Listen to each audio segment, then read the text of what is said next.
મનની વાત કરી મેં તમને કીધું મનના ખેલ છે. એક શેઠની બહુ જૂનું દ્રષ્ટાંત છે.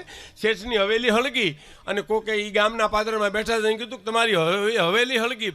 જૂના જમાનામાં મોટા મકાન બનાવતા ને એને હવેલીયું કહેતા સાહેબ.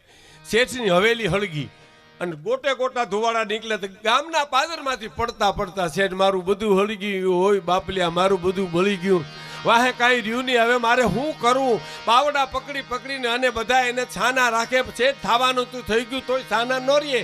એમાં ગીરદીમાં કહો કે એક જણો સાનો મૂનો જઈને એને કાનમાં કહીએ એવું કે તમારી હવેલી તો અઠવાડિયા પહેલાં તમારા દીકરાએ વેચી નાખી છે.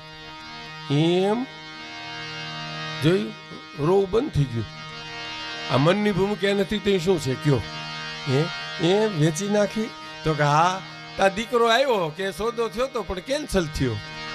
એટલે વળી રોવા માંડ્યો. ભક્તિની આંખે સઘળું દેખું ને દેખ.